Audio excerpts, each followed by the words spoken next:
Spoločná tvorba, odlišné cítenie. Aj takto by sa dalo charakterizovať maľovanie Miloslava Turzáka a jeho syna Tomáša. Kým jeden je očarený tatranskými štítmi týčiacimi sa až do oblakov, druhého podnecujú zákutia krajiny rozprestierajúcej sa pod nimi. Výstava v priestoroch Potatranskej knižnice v Spišskej Sobote pod názvom Hory a zem je vôbec prvou spoločnou Miloslava a Tomáša Turzákovcov, ktorí pokračujú v rodinnej tvorivej línii. Začínal starý otec Samuel Turzák, od neho sa posúval otec, takže ja sa tak nejak posúvam po rodinnej veci, ako sa hovorí.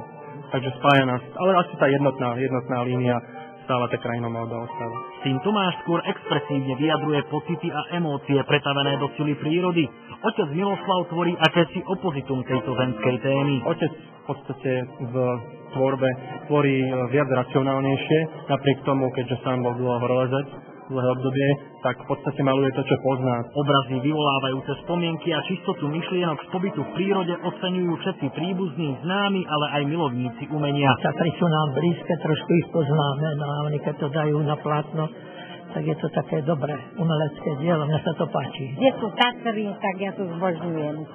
A ešte keď viem, že kto to maloval, môj sused. Diela stvárnené štecom jednoducho patria ku knihám. Aj preto zvolili autori priestory knižnice, ktorá vo svojom oddelení umenia víta takéto aktivity. Sú to naši autori, samozrejme.